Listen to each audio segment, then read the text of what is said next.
Jinhyuk était avide et pouvait toujours obtenir ce qu'il voulait, mais Alex pensait que c'était absurde. C'est à ce moment précis que l'avion s'est mis à trembler. Alex a commencé à se demander ce qu'il allait faire avec autant de mana. Il s'est vite rendu compte qu'il voulait faire s'écraser l'avion. À ce moment précis, le commandant de bord de l'avion a commencé à dire à tous les passagers que leur avion avait rencontré des turbulences soudaines et que tous les passagers devaient s'asseoir et attacher leur ceinture de sécurité. Jinhyuk a commencé à dire à Alex que s'il entendait l'avertissement, il devait retourner à sa place. Mais Alex a commencé à dire à notre héros, sur un ton grossier, qu'il savait depuis le début à quoi il appartenait. Jinhyuk a répondu qu'il avait deviné et qu'il jouait bien son rôle. Cependant, Alex a commencé à crier qu'il ne lui conseillait pas de les ennuyer, car l'inconnu lui ferait payer le prix approprié pour cette situation. Jinhyuk se retourne et dit qu'il est ridicule. Après tout, c'est un mensonge, et il a été expulsé de la réunion de l'Olympe. Il a dit qu'il était du même côté que l'inconnu. Après ces paroles, Olé ne pouvait pas comprendre qui était ce type et comment il savait tout cela. Il ne pouvait pas connaître l'homme masqué. Il commença à penser qu'il pouvait s'agir d'un bluff. Après tout, les grandes guildes auraient pu partager des informations avec lui après qu'il ait obtenu un rang plus élevé. Alors que Jinhyuk s'éloignait, une bouteille de potion à la main, il commença à se dire que s'il se comportait bien, il pourrait partager des informations sur l'homme masqué. Mais ce sera pour plus tard. Et dès l'atterrissage de l'avion, notre héros aperçoit des lieux luxueux et très lumineux aux alentours. Un peu plus tard, Jinhyuk accompagne Alice. Elle commença à lui demander si cette ville appartenait vraiment aux humains, car elle s'y plaisait beaucoup. Jinhyuk lui répondit qu'elle devait se taire, sinon il devrait la renvoyer. Mais il lui était reconnaissant de l'avoir aidé à trouver main. En remerciement, il la laissa sortir en utilisant son mana actuel, limité à 1,50 mètres. Au même moment, notre héros commença à faire appel aux mémoires du monde. Il fusionna ainsi l'œil de vérité avec l'énergie de la rage sanglante. Dès que la fusion fut réussie, il obtint une nouvelle compétence, le regard avide. Il s'agissait d'une version améliorée de la compétence œil de vérité. En plus d'être capable de voir le statut de n'importe quel joueur et même de démonter des sorts cachés, cette compétence permettait également de partager la vision et de lire dans les pensées. En raison des particularités de l'énergie du Blood Devil, la personnalité de son propriétaire pouvait changer si la compétence était utilisée fréquemment. La division de la vue et la lecture de l'esprit ne pouvaient être appliquées qu'aux joueurs de bas niveau. Mais Jinhyuk voulait combiner cette compétence avec une compétence spirituelle plus sûre. Il devait le faire de toute urgence, mais il n'y avait rien à faire, et ses pensées furent interrompues par des mots qui disaient qu'elle voulait aller ailleurs. Dès qu'il a levé les yeux, il a vu qu'elle voulait aller au casino. Il lui dit qu'il n'était pas d'accord et qu'ils iraient ailleurs. Après tout, il n'était pas venu ici pour s'amuser, car dans ces somptueux casinos, il était interdit d'utiliser des compétences. S'il est possible de prendre l'argent par la force pour le dépenser aux enchères, il n'est pas possible de s'emparer des gains des gens ordinaires, y compris ceux d'Alice. Elle commença à demander où ils iraient, et Jinhyuk commença à lui répondre en souriant que cet endroit n'avait rien à voir avec un casino ordinaire. Il s'agissait d'une maison privée et confortable dans les montagnes, mais Alice n'aimait pas ce bâtiment. Les précédents étaient plus à son goût, plus colorés. Jinhyuk lui répète encore une fois qu'ils ne sont pas là pour s'amuser. Au même moment, il remarque que le gars commence à dire à l'autre gars qu'il a vu quelqu'un utiliser des compétences de ses propres yeux et le piéger. L'autre gars ne voulait pas l'entendre, alors il lui a donné un grand coup de pied au visage. Il a commencé à dire qu'il avait utilisé les compétences lui-même et qu'il voulait maintenant imaginer les choses différemment. C'est alors qu'Alice et Jinhyuk ont commencé à parler. J'ai décidé de dire d'abord que ceux qui sont trompés de la sorte sont de parfaits imbéciles. Jinhyuk est d'accord avec elle.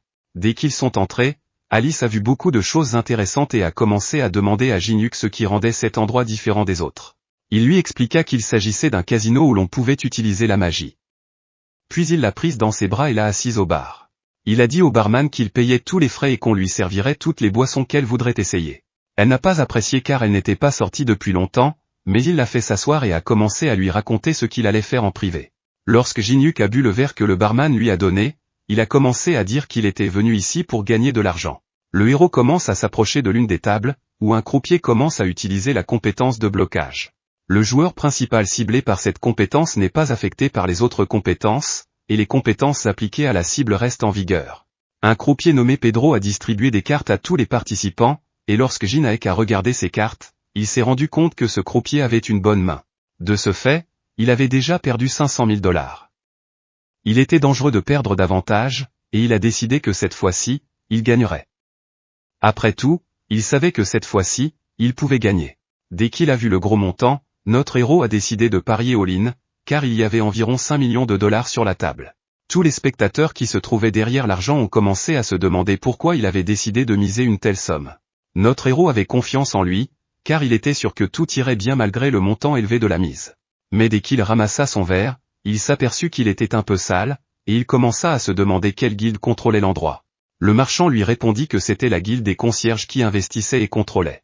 Mais dès que le croupier a commencé à réfléchir au fait qu'il était resté silencieux pendant tout ce temps, et que l'autre joueur a commencé à poser des questions pour savoir s'il était possible de poser autant de questions, le croupier s'est rendu compte que le joueur qui jouait avec lui pouvait lire dans les pensées grâce à ses compétences.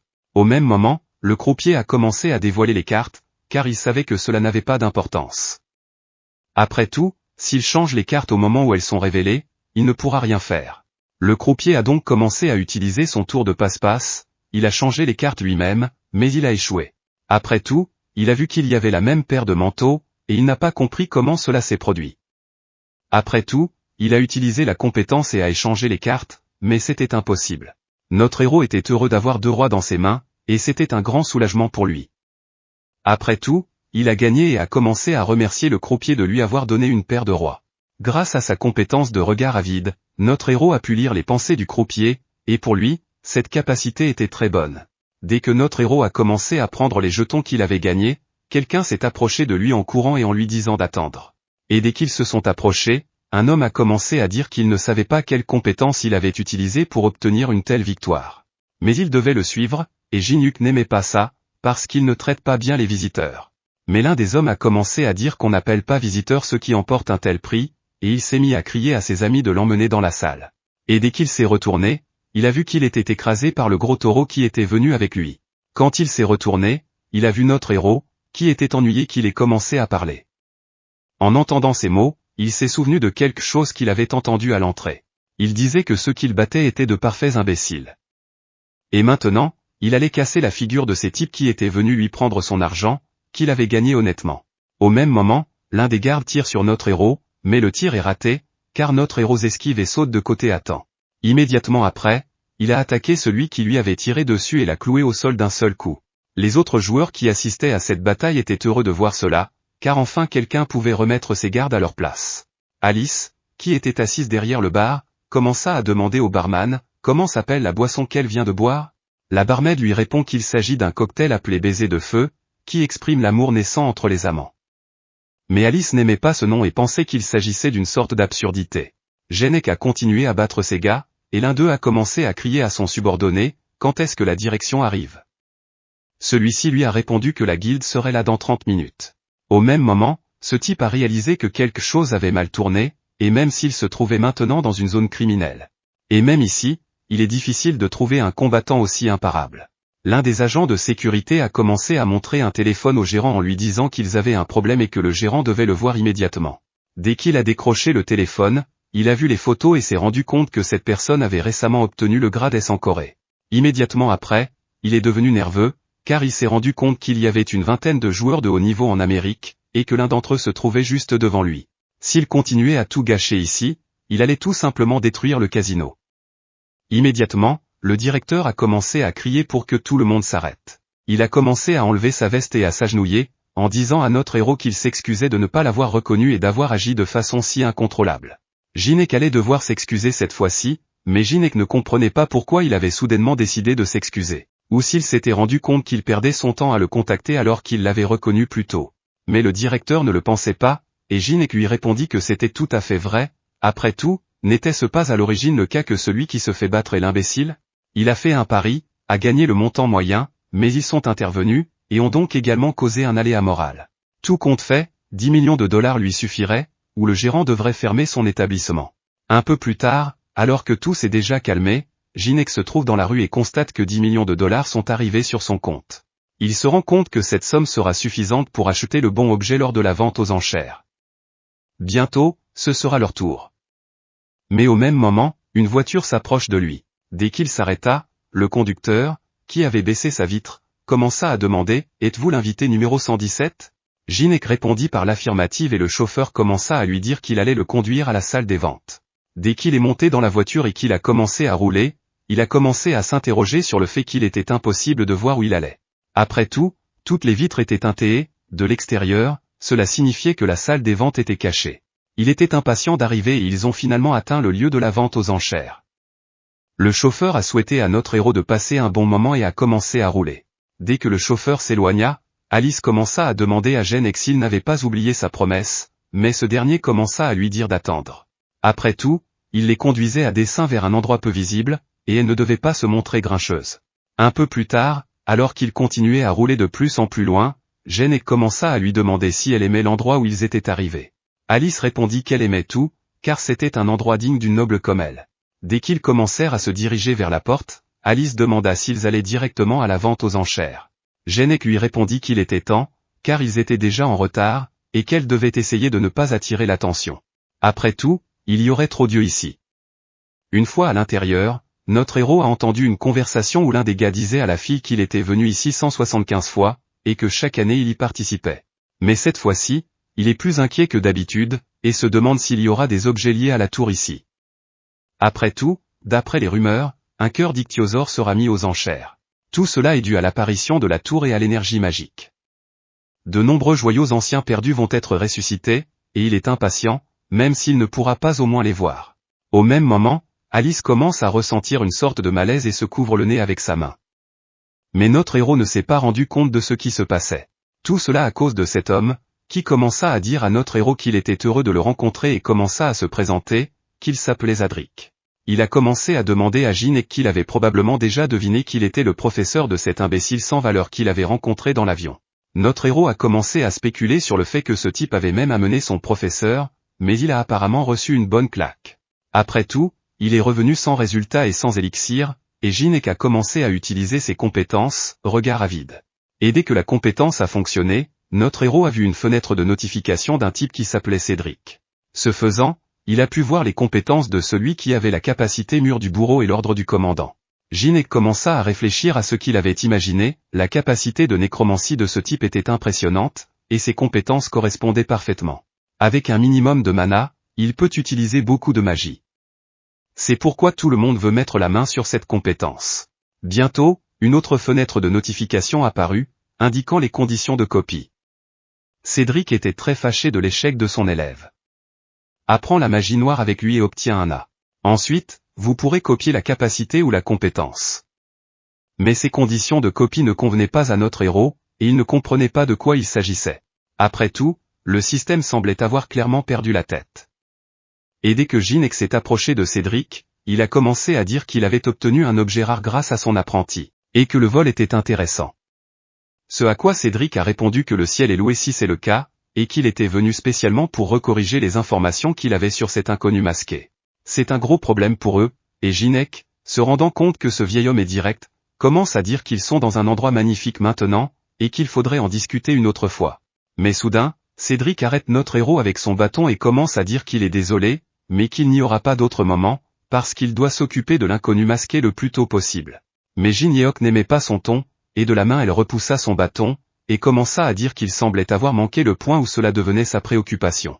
Il commença à s'éloigner, et l'élève de Cédric commença à s'énerver. Mais le professeur l'arrêta et lui dit qu'il y aurait toujours moyen de s'occuper de lui. Dès que notre héros et Alice se sont éloignés un peu, Alice a commencé à dire que ces gens puants étaient vraiment ennuyeux et qu'elle devrait peut-être s'en débarrasser. Mais Jeannec a commencé à lui dire de les laisser tranquilles, parce que ça ne vaut pas la peine de faire des histoires ici, et que c'est mieux ainsi, parce qu'il est juste venu ici pour acheter les objets dont il a besoin, c'est tout. Et dès qu'ils s'approchèrent de la scène principale, ils virent que l'annonce du début de la vente aux enchères avait commencé. Jeannec décida d'aller s'asseoir à sa place pour tout entendre en détail, et l'homme sur scène commença à dire qu'il commençait enfin la 175e vente aux enchères du marché noir, et que le premier objet serait une météorite tombée sur l'Arizona aux États-Unis, et qui émet une forte magie depuis l'apparition de la tour des épreuves. Cet objet est vendu à partir de 100 000 $. Dès qu'elle a commencé, notre héros a vu que certaines personnes commençaient à lever leurs pancartes et voulaient acheter cette météorite pour 200 000 $. Mais il savait qu'il n'y avait pas d'artisan capable de traiter la météorite pour le moment, ce qui signifie qu'il n'y avait aucun moyen d'utiliser cet objet pour le moment. C'était donc l'occasion de l'acheter moins cher. Il brandit sa pancarte et demanda 300 000 $ pour la météorite. Après cela, Jeannec se détendit, car il se rendit compte qu'il avait obtenu la météorite pour quelques centimes.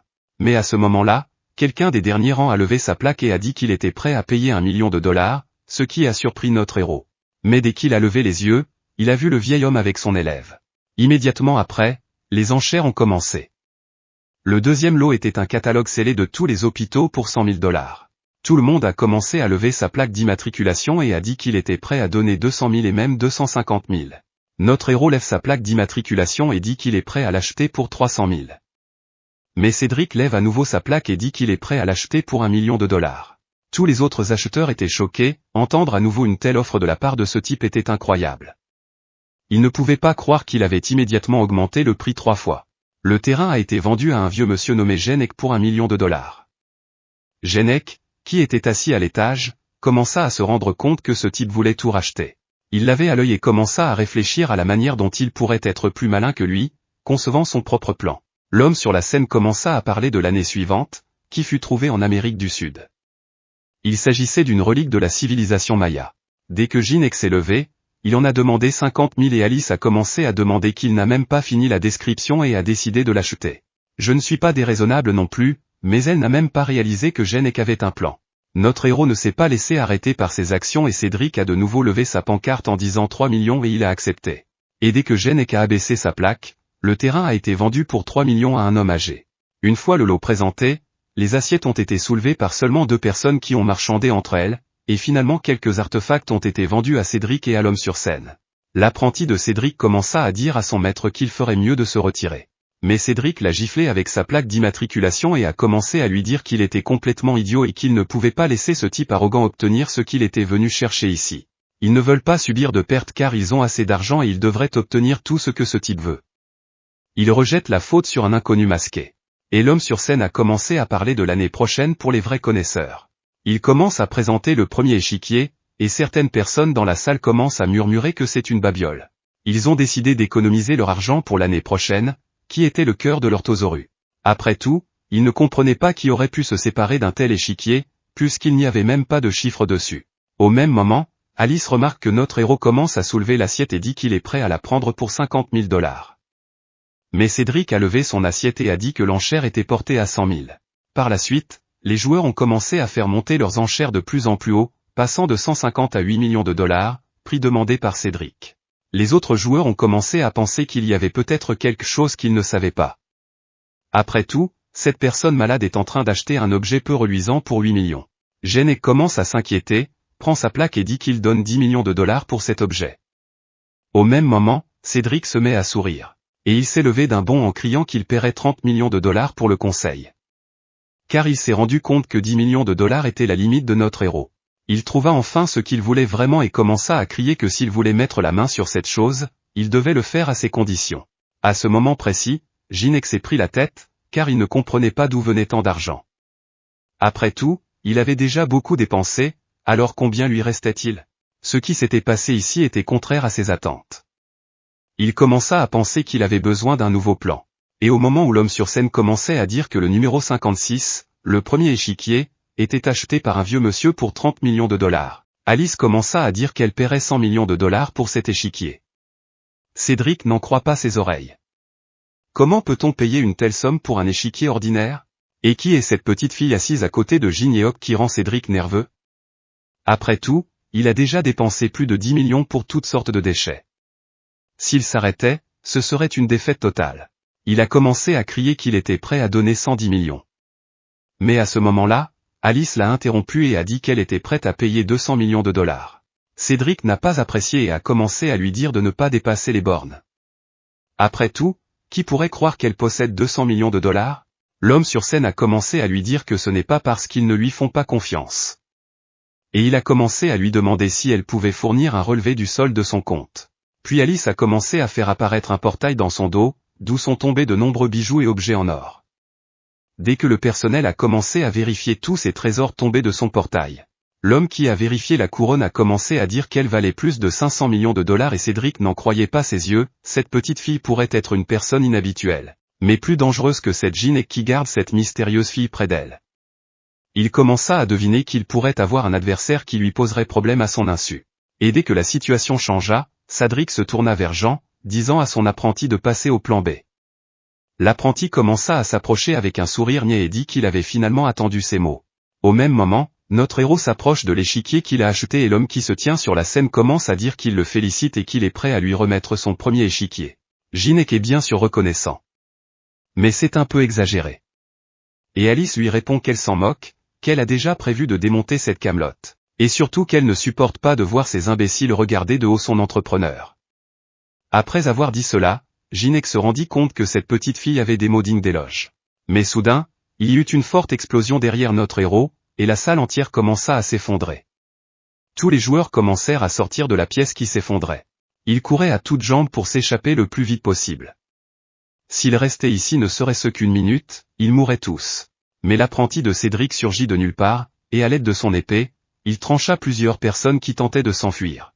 Il a commencé à dire qu'ils n'étaient que des victimes dont il avait besoin comme matière première. Alex a commencé à utiliser son pouvoir de fusion, et au même moment, les personnes qu'il avait blessées ont commencé à avoir très mal à la tête, ce qui les empêchait de bouger. Notre héros, qui se tenait à proximité, a vu tout cela et a commencé à dire qu'il avait dépassé les bornes, qu'il était un véritable psychopathe. Au même moment, Alex a commencé à extraire les âmes des personnes tombées au sol, puis d'énormes monstres rouges ont commencé à apparaître, qui obéissaient à Alex, car c'était sa capacité. Mais pour notre héros, il s'agissait d'une sorte d'abomination, et Alex n'a pas aimé ces mots. Comment cela peut-il être une abomination? Alex a dit, regardez-les, elles sont belles. Regarde-les, ils sont beaux. Et dès qu'Alex a tourné la tête, il a été surpris que notre héros puisse se tenir debout même face à une influence aussi forte. Et il se souvient très bien de la façon dont il l'a insulté dans l'avion, et après l'ordre d'élimination, il n'a plus besoin de se retenir. Au même moment, les monstres invoqués par Alex se mirent à courir vers Ginek et à l'attaquer. Et dès que l'un d'entre eux s'est approché et a frappé Ginek, il a pu sauter de côté, esquivant ainsi le coup. Alex, qui se tenait à proximité, a remarqué que notre héros était agile, et a commencé à demander où cette petite fille riche et effrontée et Ginek s'était enfuie. Il comprit qu'elle n'aimait pas ces sales types, qu'elle s'était donc enfuie il y a longtemps et que son corps s'était désincarné, car elle aurait eu besoin de toute l'énergie magique et les dégâts se seraient progressivement accumulés. Le joueur se rendit compte qu'il n'avait pas le temps de rester immobile et d'attendre maintenant, car les énormes monstres se rapprochaient déjà de lui et il devait terminer le combat le plus vite possible. À cette seconde, il activa sa compétence boule de cimetière et parvint à découper ces gros monstres. Mais dès que Ginek s'est approché d'Alex, il a disparu puis est apparu derrière lui.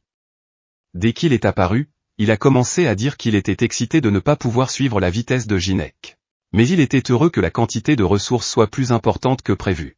Après tout, ces gens étaient tous ces marionnettes qui gisaient sur le sol, et avec leurs âmes, il était capable d'invoquer de plus en plus de monstres terrifiants. Ginek observa l'apparition de plus en plus de monstres, et il commença à deviner qu'Alex voulait prolonger la bataille et l'épuiser. Ces monstres se nourrissaient de la force de ces gens et restaient en formation pendant que l'ennemi épuisait son mana. C'est leur tactique habituelle, c'est ainsi que les nécromanciens se battent. Il rebondit du côté de Ginek et se rendit compte des atouts d'Alex. Décidant de brûler les monstres avant qu'ils ne se rétablissent, il commença à utiliser sa compétence de lumière du jour. Des rayons lumineux commencèrent à briller directement dans les yeux d'Alex, mais ce dernier connaissait cette compétence et l'avait déjà analysée en regardant les vidéos du tournoi. Il savait qu'il fallait attaquer avant que les rayons de lumière ne se combinent. Mais soudain, Alex a commencé à remarquer que quelque chose n'allait pas avec cette technique, et il ne comprenait pas pourquoi les rayons de lumière ne bougeaient pas. Et pourquoi les pieds de ces monstres étaient gelés? Mais Alex se rendit compte que Ginek avait débloqué la compétence de glace avec un flash pour qu'il ne la voie pas. Au même moment, notre héros a utilisé une technique terrifiante qui a illuminé toute la maison où il se trouvait. Alex finit par s'écrouler sur le sol, incapable de bouger. Et dès qu'il releva la tête, il vit l'impossible, ces monstres étaient réduits en cendres, et derrière lui se trouvait Ginek, qui commença à dire que son mignon était un peu soufflé. Et dès qu'il s'est retourné, Ginek lui a infligé des dégâts de glace avec ses mains. Après ce coup dangereux, Alex commença à se retourner et à s'enfuir, car il se rendait compte qu'il avait perdu. Même s'il avait un avantage énorme, il a compris qu'il devait s'enfuir et retrouver son professeur. Mais à ce moment précis, la lame était déjà dans le dos d'Alex, le faisant tomber au sol. Dès qu'il a tourné la tête, il a vu Ginek qui lui a lancé sa lame. Peu après, Ginek s'est approché d'Alex en lui disant que c'était lui qui avait créé ce chaos. Il prévoyait maintenant de s'échapper et a commencé à dire à Alex comment il allait mourir. Dans la demi-heure qui suivra, le sang s'accumulera dans ses poumons et lorsqu'ils se rempliront de sang, il commencera à suffoquer. La mort par le feu viendrait probablement en premier, mais l'agonie n'en serait pas moins intense. Il peut néanmoins s'assurer qu'Alex ne souffrira pas aussi longtemps. Après tout, s'il parlait de ses relations avec Main, qui pourrait survivre avec l'élixir? Alex commença à dire quelque chose, mais rien n'y fit, car il s'étouffait. Il a donc décidé d'écrire quelque chose sur Mine sur Terre. Mais au même moment, le pied de Jinek a marché sur son bras, et il a commencé à dire que s'il ne voulait rien lui rapporter, il ne pouvait rien faire. Moi, Alex, j'ai compris qu'il n'allait pas l'écouter dès le début, et j'ai décidé de partir. Jinek a sorti de sa poche la carte de visite qu'il lui avait donnée dans l'avion et a commencé à lui dire qu'il n'en avait pas besoin maintenant et qu'il pouvait la reprendre, et aussi lui faire la faveur de mourir le plus longtemps et le plus douloureusement possible. Mais après s'être éloigné de quelques pas, notre héros a remarqué quelque chose d'intéressant sous ses pieds. 888. Il y avait là un coffre-fort créé par Michel-Ange et un cœur d'ichthyosaure. Notre héros se rendit compte qu'avec cette combinaison, il pouvait créer un sous-espace pour les objets. Il commença à combiner le coffre-fort créé par Michel-Ange et le cœur de l'ichthyosaure, et réussit à créer un énorme espace d'inventaire qui lui donna plus de 5000 kg. Mais soudain, sa joie fut interrompue par la gratitude de l'homme qui se tenait dans son dos. Il commença à lui dire qu'il les avait sauvés, et qu'il avait également sauvé le fils de la voyante, mais Jinek pensa au fait qu'il avait juste besoin de ces articles, et qu'il allait maintenant devoir les payer, parce que l'animateur avait vu qu'il les avait pris, et il commença à dire à l'animateur qu'il ne les prenait pas pour rien. Mais le présentateur a répondu que ce n'était pas grave et qu'il l'avait vu avant qu'il ne s'évanouisse. Il leur avait sauvé la vie, y compris celle de son fils unique, et il n'avait pas l'intention de le dénoncer. Et Jinek se retourna et commença à s'éloigner après avoir vu comment il avait pu sauver la vie de son fils. Il avait un sentiment étrange, après tout, le fait de sauver quelqu'un était la première fois pour lui, et un tel sentiment était quelque chose qu'il appréciait beaucoup. À cette époque, au 3e étage de la tour des épreuves de la cathédrale de la haine, la jeune fille commença à entrer dans une salle qui comportait de nombreux pièges. Elle était très nerveuse, car ces pièges l'ennuyaient beaucoup. Et elle ne comprenait pas pourquoi ils avaient mis autant de défense ici. Ils sont obligés de passer par là à chaque fois. Mais son partenaire a commencé à lui dire d'arrêter de se plaindre. Après tout, il était déjà de mauvaise humeur à cause d'un idiot nommé Alex. Ces mots rendirent la jeune fille encore plus furieuse et elle commença à tourner la tête et sortit sa dague qu'elle pointa vers son partenaire.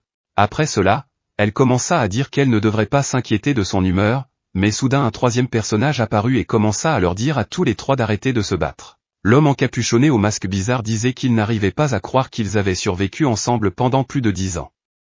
Et pourquoi étaient-ils toujours comme chien et chat? Dès qu'ils se sont assis, il a commencé à dire que la raison pour laquelle il les a appelés est qu'il y a un nouveau personnage qui a besoin d'une attention particulière. Il s'agit de Jinek. La fille commença immédiatement à répondre que Jinek avait probablement déjà joué à ce jeu, mais que cela ne signifiait pas qu'il était plus fort que les autres Rangers. Dès qu'elle eut fini de parler, l'homme encapuchonné commença à lui dire d'être vigilante, car il était possible qu'il se soit déjà élevé au-dessus d'eux. La jeune fille lui répondit que ceux qui avaient grimpé un étage plus haut étaient considérés comme cool, mais elle ne pensait pas qu'il était capable de grimper plus haut. Le partenaire qui était assis à côté de lui répondit qu'il pensait qu'elle s'inquiétait pour rien. En utilisant l'impopulaire réalité virtuelle, ils ont choisi cette épreuve pour se cacher de la surveillance de la police internationale. Ils connaissent donc très bien cette tour. Le partenaire assis à côté de lui l'a pleinement soutenu. Il n'y avait aucune raison pressante pour que d'autres s'en mêlent, mais peut-être jouait-il à ce jeu sans cœur par pur désintérêt. Seule une personne malade dans sa tête continuerait à jouer à ce jeu. L'homme qui se tenait près d'eux, un masque à capuchon sur la tête, commença à réfléchir au fait qu'il ne prenait pas ses paroles au sérieux. Mais il était heureux de voir qu'il se comprenait au moins. Il savait néanmoins que Jinek ne pouvait pas être sous-estimé, et que la menace devait être éliminée. D'un claquement de main, il commença à disparaître en prononçant « Ceux d'entre vous qui sont assis dans les bancs doivent suivre Cédric et l'aider à éviter un fiasco cette fois-ci. » Et dès que ce mystérieux personnage commença à disparaître, les 2 jeunes gens se retournèrent et s'éloignèrent en se faufilant. La jeune fille dit en partant que c'était un vieil homme très pénible. À ce moment-là, les amis de Jinek s'entraînaient chez eux, et la fille donna un coup de pied à la tête de son partenaire, le faisant tomber au sol. Son casque s'est détaché et a volé sur le côté. Dès qu'il est tombé, la fille a commencé à lui demander s'il allait bien. Il a levé la main et lui a montré avec son pouce qu'il allait bien. Un peu plus tard, alors qu'il s'était déjà nettoyé et était sorti de la douche, le gars a commencé à appeler Nuna pour qu'elle vienne vers lui et regarde la vidéo qu'il venait d'allumer. Dès qu'elle s'est approchée, il a commencé à dire qu'il observait le type au masque et qu'il ne pensait pas qu'il était aussi facile, mais la fille a détourné la tête, parce qu'elle voulait attraper la télécommande pour allumer la télé, et a commencé à dire qu'il était peut-être en train de bluffer, comme les autres types qui étaient assis près d'elle. L'un d'eux a commencé à dire que c'était possible, mais qu'il avait quelque chose de spécial. L'endroit de la vidéo était très populaire. La fille a compris qu'il s'agissait du temple de l'arbre de l'homme, dans la salle de boss du 3e étage. Si vous répondiez aux 3 questions de l'arbre de l'homme, il vous donnerait des objets de compétence en récompense. Mais le problème était la complexité des questions posées par l'arbre, et la vidéo montrait notre héros debout près de l'arbre. Et les commentaires sous la vidéo parlaient de la façon dont certains spectateurs ont commencé à poster que l'entrée du 3e étage ne fermait pas parce qu'un solo inconnu pouvait passer. Au début de la vidéo, certains téléspectateurs ont posé une question, se demandant comment passer inaperçu. À ce moment-là, notre héros se tenait près de cet arbre, et celui-ci commença à lui dire qu'il n'avait pas eu de visiteur depuis longtemps, et qu'il était venu ici pour lui donner des énigmes. Ginette commença à lui dire de lui donner la plus intéressante, et l'arbre continua en disant que s'il répondait à 3 questions, il lui donnerait une feuille de son choix. Cependant, si vous vous trompez ne serait-ce qu'une fois, il le punira, et l'arbre a commencé à poser la première question. Quelle est la profondeur et la température optimale pour que Kelgornov puisse vivre dans l'eau de mer? Les gars qui regardaient la retransmission en direct à la maison ne comprenaient pas cette question, et qui serait même capable d'y répondre? La fille, qui ne comprenait pas non plus qui pouvait répondre à une question aussi étrange, mais c'est une héroïne, a commencé à parler et l'arbre a dit que la réponse était simple, après tout. La profondeur est de 175 mètres et la température de 1,5 degrés Celsius. Un homme et une femme étaient assis devant leur téléviseur et regardaient une émission en direct. Ils n'en croyaient pas leurs oreilles lorsque Ginette a commencé à parler à un arbre, lui demandant de poser la question suivante. Mais l'arbre lui a répondu qu'il ne lui avait pas encore dit si la réponse était bonne. Mais notre héros était sûr que la réponse était correcte et que l'arbre devait poser la question suivante. Cependant, ces paroles commencèrent à agacer l'arbre, qui se mit à poser des questions qui n'étaient pas faciles. La question suivante concernait la deuxième façon d'utiliser le corps de l'éponge dans le phylum. Ginette commença à répondre qu'il fallait faire bouillir le sel du désert du soleil et l'eau bénite d'un prêtre ayant changé de profession pendant 5 heures à feu doux. Après cela, une fois la réponse correcte, le gars et la fille ne comprenaient pas ce que les mots signifiaient et pourquoi le gars masqué portait cet ensemble de mots. L'arbre posa alors la dernière question, les aigles géants du plateau céleste ne s'accouplent qu'une fois par an, quand? Le type, appuyant sur le bouton rouge, commença à expliquer que la réponse était simple, lorsque la première neige tombe dans la tour. Après avoir entendu cette réponse, l'arbre s'est mis à rire bruyamment et à confirmer que la réponse était correcte et qu'il était le premier à répondre à toutes ces questions. Mais notre héros était également intéressé, il est toujours heureux de parler de la tour. La diffusion en direct se poursuit et le chaos règne dans la salle de discussion. Après tout, la plupart des téléspectateurs n'arrivaient pas à savoir si ce type qui répondait à toutes les questions était réel, et se sent même y penser. C'est alors que l'arbre a commencé à dire quelque chose, comme il l'avait promis, il lui donnerait une feuille, qu'il choisirait. Mais le choix était rouge, jaune ou vert. Le rouge était un modificateur de feu, et le jaune une amélioration de la défense. Le gars assis à la maison devant la télé a commencé à dire qu'il savait, ou plutôt qu'il avait entendu dire, que le vert augmentait la vitesse de mouvement. Mais la fille assise à côté de lui a également deviné quelque chose et a commencé à dire qu'il y aurait un long combat avec le boss. Et peut-être qu'il choisirait la vitesse de déplacement, parce que c'est ce qu'elle choisirait. Cependant, notre héros se tourna vers l'arbre et dit qu'il ne voulait pas de ses feuilles normales, mais quelque chose d'autre. Dès qu'il s'est approché de l'arbre, il lui a demandé de lui donner la feuille noire qu'il cachait. L'arbre comprenait très bien que ce type ne sache pas pour la feuille noire. La fille et le gars devant leur télé ne comprenaient pas non plus ce qu'était la feuille noire. Un peu plus tard, les arbres ont commencé à dire qu'ils ne pouvaient pas lui donner de feuilles noires et lui ont offert des feuilles vertes supplémentaires s'il choisissait le rouge. Après tout, ce serait plus rentable que ces feuilles noires inutiles. Ginette a commencé à se retourner en disant que le grand et honorable arbre avait dit qu'il lui donnerait la feuille qu'il voulait pour les bonnes réponses. Je veux dire qu'il est en train de me casser les dents. Au même moment, l'humeur de notre héros changea et il commença à dire d'un ton sérieux que cet arbre ne parlerait pas et ne lui donnerait pas les feuilles noires s'il voulait éviter d'être considéré comme un menteur déshonorant. L'arbre commença à répondre, que se passera-t-il si les gérants de la propriété l'apprennent? Au même moment, la fenêtre de notification montra que le Dwin avait tenu parole et que Ginette recevait la récompense qu'il avait choisie. Il reçut des feuilles noires et, lorsqu'elles sont utilisées sur une armure ou une arme, un effet spécial de décomposition est ajouté. Lorsqu'il est attaqué, il inflige des dégâts supplémentaires égaux à 1% de la santé maximale et de la cible. Toutes les 3 minutes, les dégâts ne sont infligés qu'à l'ennemi et n'affectent pas le lanceur de sorts. Notre héros était heureux, car la dernière pièce du puzzle était terminée et il était prêt à commencer son jeu. Mais au même moment, les gros monstres en bois commencèrent à l'attaquer, et notre héros, devinant, décida de s'en occuper ici et maintenant, car il avait été préparé à cela toute sa vie. Les gros monstres ne sont plus un problème, pensa-t-il, car d'un seul coup de lame, il allait pouvoir tous les mettre en pièces. Au même moment, dans un autre endroit, un garde surveillait l'entrée du 3e étage. L'un des gardes a tapé de la main sous l'épaule de l'autre et a commencé à dire « Avez-vous entendu que l'inconnu masqué a déjà commencé à frapper sur le patron du 3e étage ?» L'autre joueur a répondu qu'il avait commencé rapidement et qu'il ne s'attendait pas à ce que cela commence aussi vite. Un autre garde a commencé à dire qu'il était inutile de défendre l'entrée, car seul un fou irait au 3e étage à ce stade. Mais ils n'avaient pas le choix, parce qu'ils en avaient reçu l'ordre, et qu'ils devaient donc rester sur la défensive, faire leur travail et écouter ceux qui leur disaient de le faire. Après tout, en tant que non-gardien, je savais qu'ils avaient probablement un plan d'action, s'il était trop fantaisiste, il ne se passerait rien. Eh bien, à ce moment précis, de l'énergie noire a commencé à apparaître près d'eux, et les gardes ont tourné leur attention vers ceux qui étaient assis à côté d'eux. Ils ont disparu quelque part, et au même moment, de l'énergie noire a commencé à apparaître près de leurs pieds, les attirant à l'intérieur. Dès qu'ils furent attachés, un mystérieux homme masqué et encapuchonné apparut et commença à leur dire de laisser son pouvoir absorber et stocker leur énergie, car ils avaient besoin de tout. C'est Cédric qui mène le groupe et se dirige vers le portail du 3e étage. À ce moment-là, à l'étage même, notre héros se battait contre d'énormes statues de pierre. Il se faufilait avec aisance entre elles, sa mobilité était impressionnante. Il diffusait son jeu en direct, enregistrant les événements pour que tout le monde chez lui puisse voir comment il comptait traverser le 3e étage seul. Certains commentateurs ont commencé à écrire qu'ils avaient la chair de poule. Après tout, serait-il capable d'affronter avec succès le boss de la dernière salle? D'autres téléspectateurs ont remarqué qu'ils avaient commencé à regarder l'émission dès le début. Ils s'intéressaient désormais au mystérieux homme masqué. Notre héros ne se souciait pas de savoir si les téléspectateurs le croyaient ou non.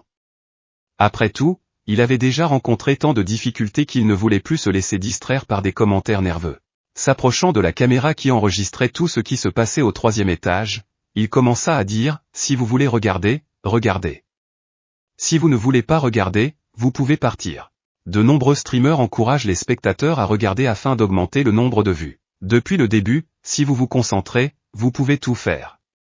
Certains spectateurs ne comprenaient pas pourquoi il était nerveux.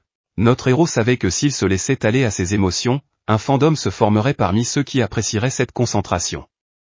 Et c'est ainsi que cela a commencé. Il progressait de plus en plus, mais soudain, il entendit un bruit fort provenant de la lune, non loin de lui.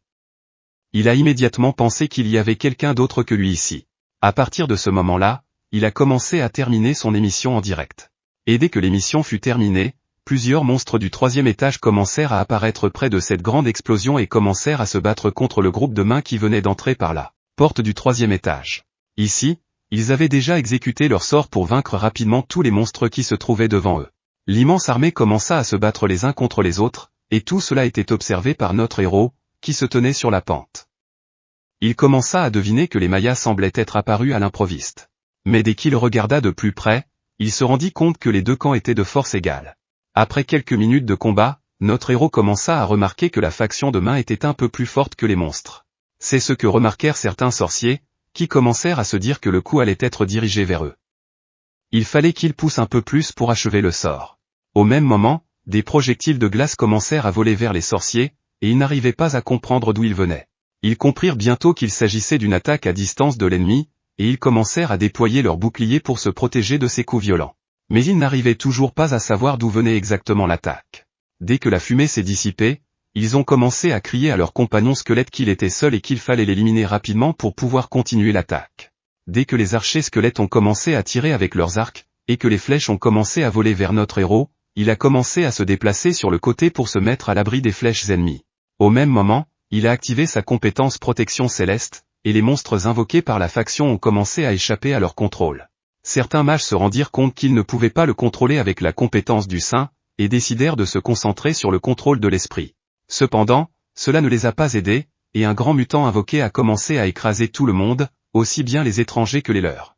En conséquence, ils commencèrent à se disperser dans différentes directions, et certains des mages commencèrent à s'enfuir de là pour faire un rapport à leur maître le plus rapidement possible. Cédric a tout vu, et notre héros court d'un côté à l'autre à ce moment-là, commençant à élaborer un plan. 4 équipes avaient été créées pour contrôler efficacement les morts-vivants, et l'une d'entre elles avait déjà été détruite. Si la première était détruite, le réseau se briserait et le contrôle s'effondrerait complètement. Alors qu'il commençait à courir de plus en plus loin, il remarqua un énorme monstre de pierre qui se tenait devant lui. Il commença à attirer son attention avec sa compétence de feu, car il savait que ce gros monstre, avec sa vitesse, ne pourrait pas le rattraper.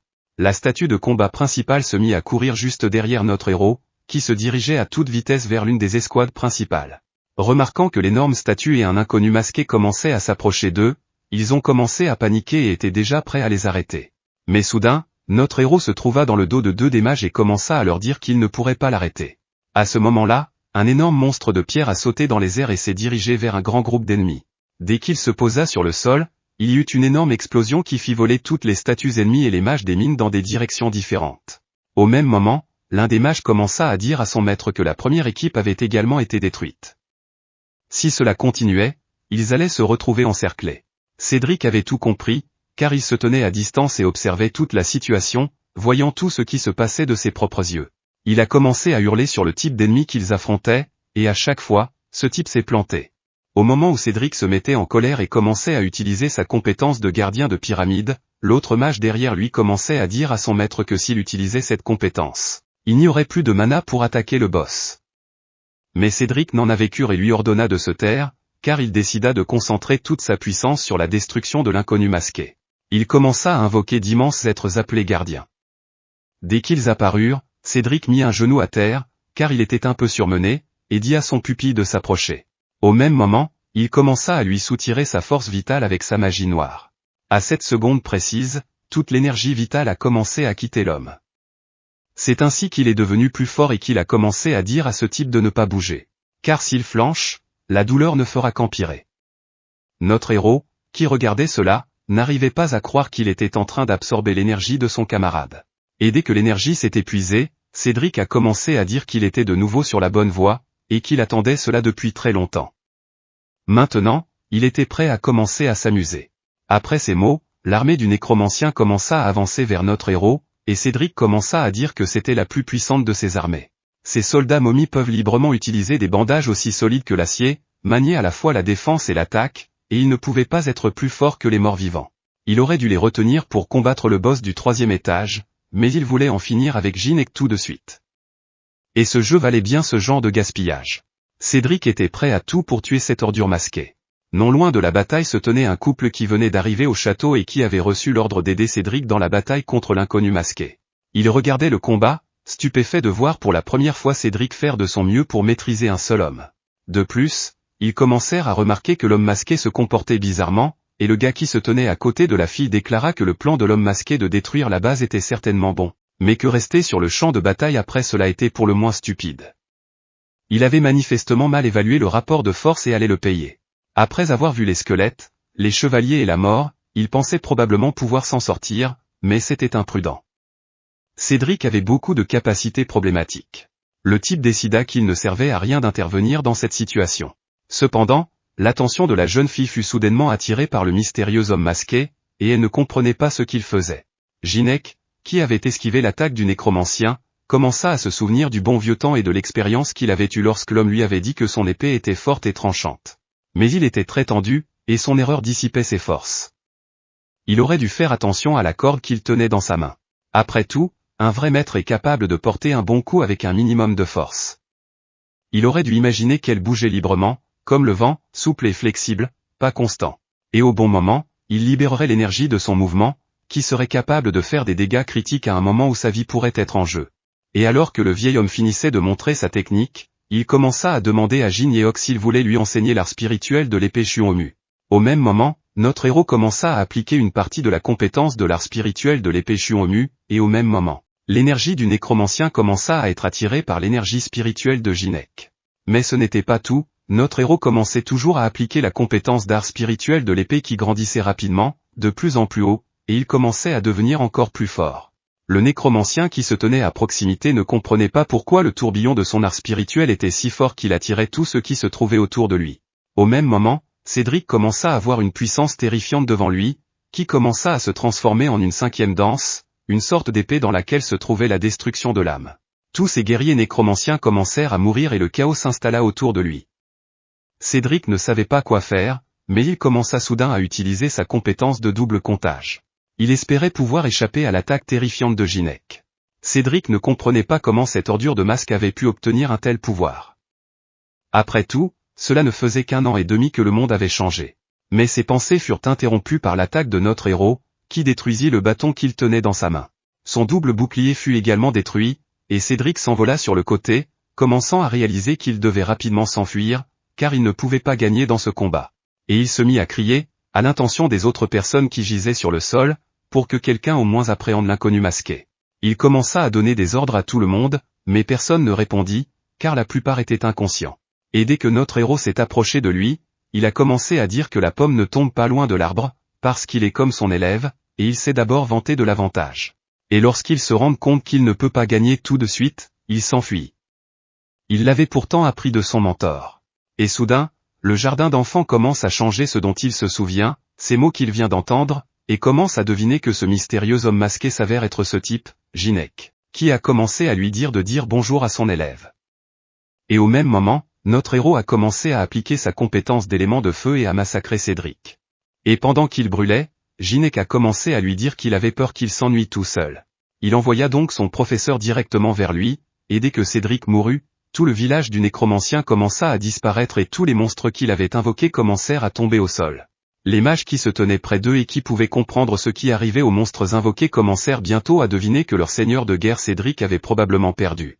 Les monstres qui se trouvaient encore à cet étage commencèrent à massacrer les restes des guerriers mains, qui n'avaient nulle part où aller et étaient tous encerclés. Sans leur joueur le plus fort, ils n'avaient nulle part où aller. Un peu plus tard, lorsque les choses se sont plus ou moins calmées, notre héros a commencé à avancer vers la salle du boss. Il commençait à se rendre compte qu'appliquer la destruction d'âme à ce niveau n'était pas une tâche facile pour lui, et qu'il était peut-être même un peu surmené. Mais c'était une bonne chose qu'il ait acheté une solution de récupération de mana de niveau moyen au préalable. Il commença à reconstituer ses forces en utilisant les bouteilles de mana. Soudain, il vit qu'il y avait un bouclier au sol qui s'était envolé du champ de bataille juste ici. C'est alors qu'il se souvint qu'il aimait les épées. En posant son pied gauche sur le bouclier qui s'était envolé dans les airs, il put l'attraper avec sa main. Mais dès qu'il releva la tête, il vit devant lui. Il s'agissait des gardes du temple du Seigneur des Quatre Commencements, qui faisaient ce qu'ils faisaient pour garder l'entrée. Pour s'assurer qu'aucun étranger ne puisse atteindre leur seigneur du 3e niveau, notre héros, qui se tenait devant eux et les regardait depuis la terre, était prêt à les massacrer ici et maintenant pour enfin terminer cette bataille et vaincre le boss du 3e étage. Les énormes gardes commencèrent à attaquer notre héros, qui commença à se défendre avec son épée et à esquiver habilement leurs grandes épées. Il savait d'emblée qu'il pouvait les maîtriser, et dès qu'ils l'ont attaqué, il a commencé à leur dire qu'il aimait leur silence. C'est à ce moment précis qu'il s'est levé et qu'il a commencé à les trancher avec sa lame, et qu'il leur a enfin dit de cracher leurs clés. Après que notre héros ait vaincu les gardes, il fut suivi par les autres qui commencèrent à l'attaquer. Cependant, il réussit à les anéantir, et une fois qu'il eut vaincu l'un des gardes, Ginec commença à se demander s'il n'avait pas une sorte de schéma. Mais soudain, un autre garde apparut, qui tenait la clé de la porte dans ses mains. Ce garde a commencé à faire quelque chose d'étrange, et dès qu'il a serré la clé avec ses grandes mains, la fenêtre de notification a montré que la clé menant au hall principal commençait à réagir. Notre héros n'arrivait pas à comprendre ce que cela pouvait bien signifier. Et soudain, une autre fenêtre de notification est apparue, où le système a commencé à montrer que l'entité derrière la porte avait répondu à l'appel. C'est alors que notre héros commença à réaliser qu'il avait décidé d'agir pour de bon. Le gardien, qui avait commencé à faire des sorts, commença à invoquer son grand frère. Et au même moment, l'incarnation du bouddhisme, l'état infini de tous les Bouddhas, apparut. Et le grand Bouddha aux multiples bras commença à dire que cela faisait longtemps que les 4 grands rois célestes ne l'avaient pas appelé. Et elle ne pensait pas qu'il y aurait parmi les visiteurs une personne assez menaçante pour utiliser la vraie clé, au bas de laquelle Ginec commença à lui répondre qu'elle ne ferait que détruire. Mais cela amusait le Bouddha. Et elle a commencé à dire quel homme intéressant se tient devant moi, et elle n'est pas sûre du reste. Elle reconnaît sa bravoure, mais Ginyeok ne voulait pas entendre cela, et il commença à lui dire qu'elle l'avait pris pour une blague, et qu'il voulait en finir rapidement, parce qu'il était très fatigué. Bouddha lui répond qu'elle aimerait bien continuer à lui parler, mais il n'est apparemment pas d'humeur, et sautant de son siège, Ginec lui dit de laisser les statues tranquilles, il s'amuse tellement. Et au même moment, la grande statue se mit à avoir une arme dans chaque main, et elle commença à dire que chaque moment de la vie est le plus beau des cadeaux, et il était trop stupide pour ne pas le reconnaître, et pouvait en profiter dès maintenant. S'il pouvait résister à ces attaques, il le manquerait. Et c'est pour cela que le moment est venu. Et dès que la conversation s'est calmée, la grande statue a commencé à faire jaillir de ses mains d'énormes rayons qui se sont mis à attaquer notre héros. Il réussit à en bloquer un avec son bouclier, mais l'impact fut trop fort, et il se rendit compte de l'immense puissance de la statue. Alors qu'il ne faisait que bloquer les coups, il avait l'impression que son corps s'écroulait, mais il ne savait pas qu'il n'avait qu'à être patient, car il n'aurait qu'une seule chance de porter le coup décisif. La statue qui se dressait de toute sa hauteur se mit à sourire et déclara qu'elle était également capable de résister aux attaques soniques, et naturellement, il devenait de plus en plus intéressant de poursuivre ce combat. Gine commença à activer sa compétence de création de glace, et un énorme bloc de glace apparut devant lui, puis vola vers la grande statue. Mais celle-ci, à l'aide de ses mains, commença à refléter tout ce qui volait vers elle, et après cela, elle n'était pas contente que ce gamin ait commencé à utiliser la magie occidentale. Cependant, tout à coup, le bouclier que possédait Jinyeok sortit de la fumée et vola vers elle. Elle parvint à l'attraper et répliqua qu'il était stupide d'essayer de l'attaquer avec des tours aussi pathétiques. Mais soudain, l'une de ses mains s'illumina de flammes rouges. Dès qu'elle s'en aperçut, elle fut furieuse de voir qu'il recommençait à faire des tours de passe-passe. La lame qu'il lui avait lancée était inutile, puisqu'elle n'était pas affectée par le poison. Jinek resta planté là, réalisant qu'il s'agissait de l'énergie du sang. Si l'on blessait une fois, on pouvait infliger des dégâts continuellement. La statue lui répondit que cela n'avait pas d'importance, car un tel tour ne fonctionnerait pas 2 fois sur elle, et elle commença à arracher un de ses grands bras et à le jeter au sol, puis commença à demander à notre héros ce qu'il allait faire. Après tout, il ne lui avait enlevé qu'une main. Et dès que cette main est tombée au sol, Jinyeok s'est approché d'elle, lui a marché dessus avec son pied, et a commencé à dire qu'elle avait raison. Après tout, cela ne suffira pas à la vaincre, et il sait qu'il ne pourra pas utiliser 2 fois la même méthode sur elle. Il commença à atteindre la sphère qui était scellée dans la paume de sa main, et une fois qu'il l'eut sortie, il lui dit qu'il savait si elle savait qu'il avait obtenu exactement ce dont il avait besoin.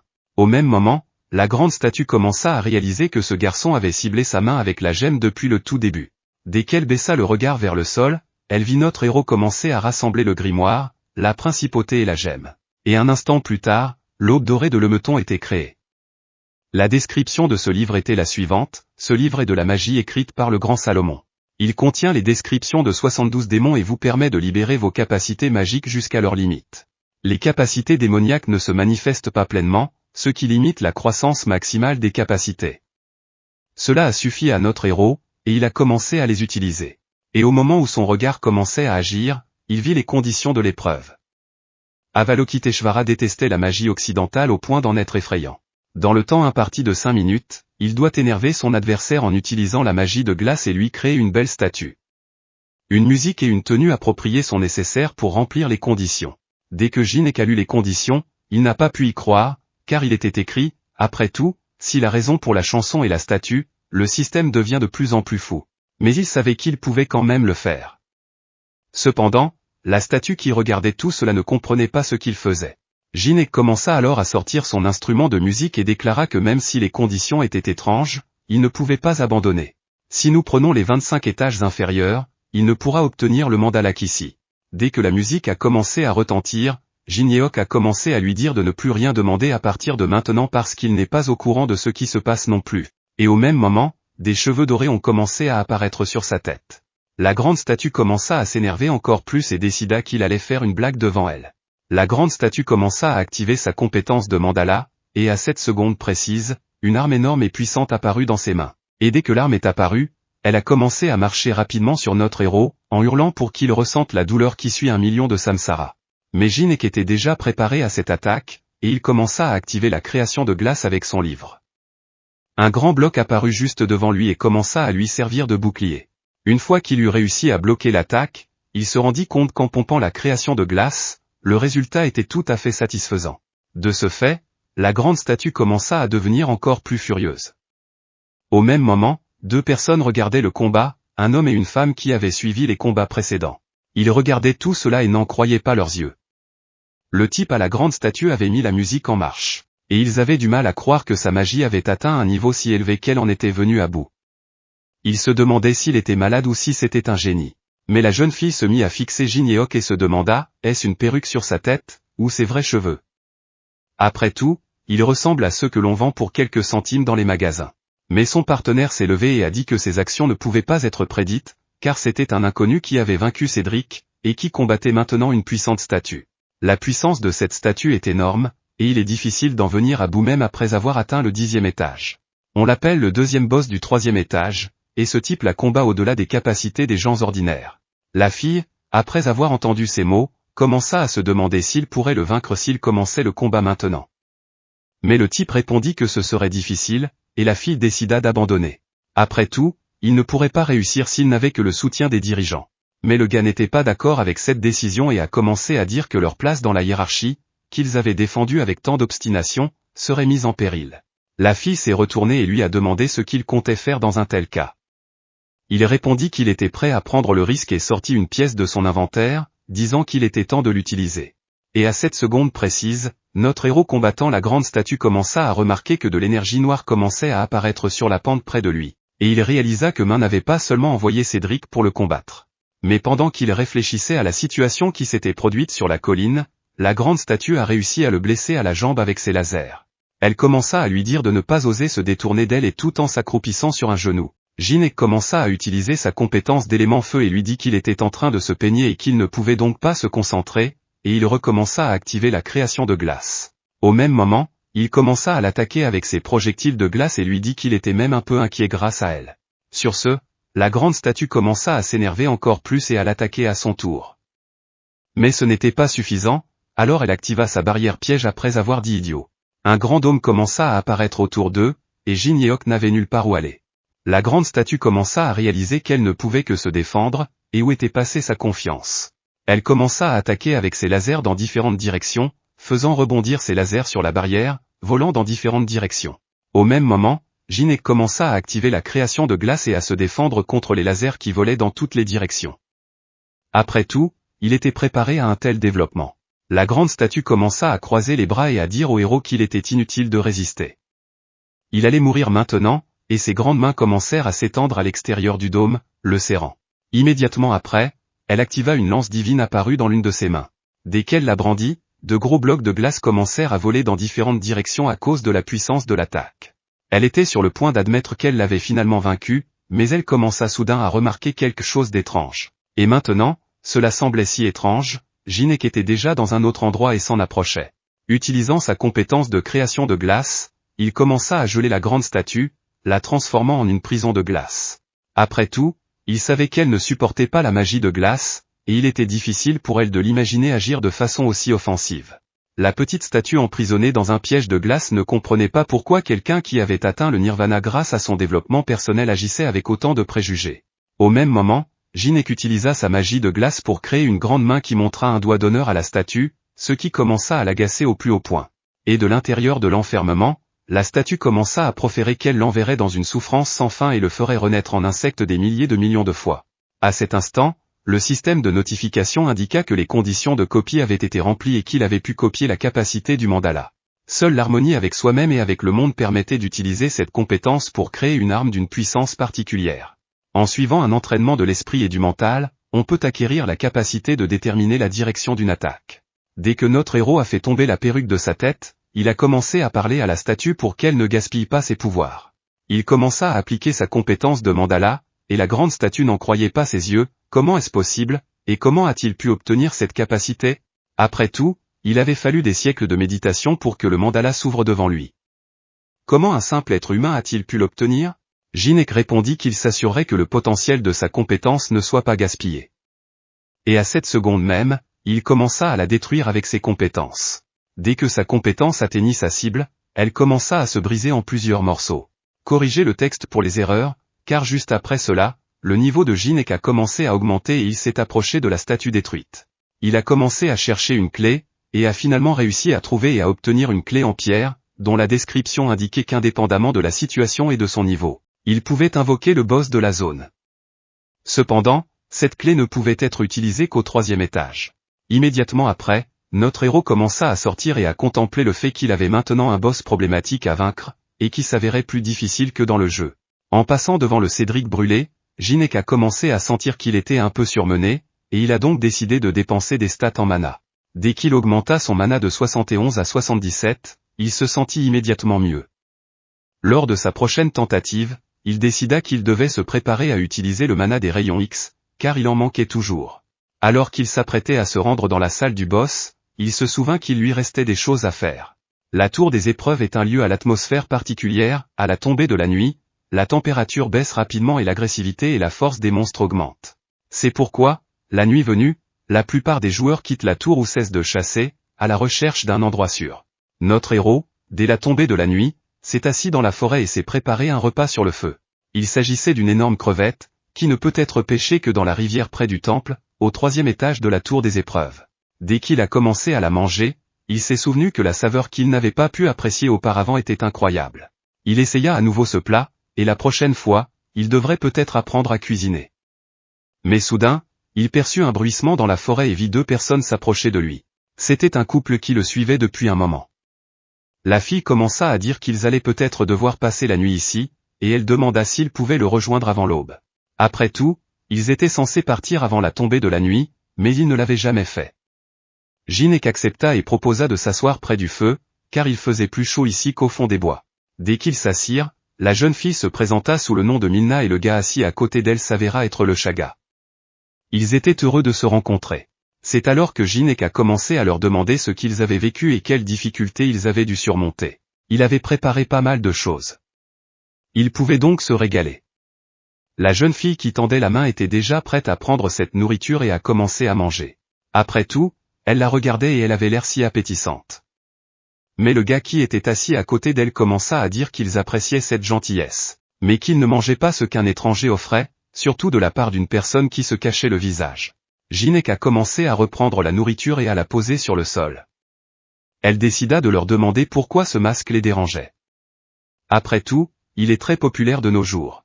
Mais le type assis en face de notre héroïne a commencé à dire que les masques sont portés lorsqu'on veut cacher quelque chose. Ginyeok répond que s'ils sont mal à l'aise, il peut l'enlever. Après tout, ils sont tous assis autour du même feu de camp.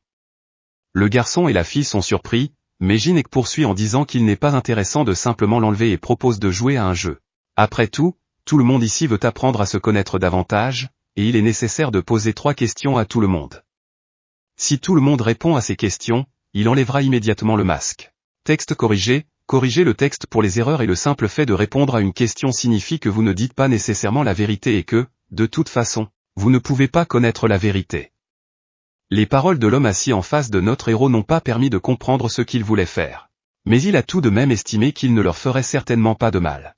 Tout le monde n'était pas d'accord, et au même moment, la jeune fille a commencé à jouer à pile ou face, en disant que tout cela pouvait être résolu avec une pièce de monnaie. Dès qu'elle eut tiré à pile ou face, tout le monde comprit que Ginec serait le premier à commencer.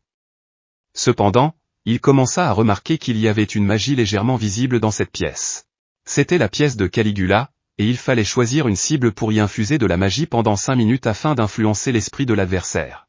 La jeune fille commença à réfléchir à ce qu'elle devait demander, moi ou la guilde? Même s'il ne répondrait probablement pas.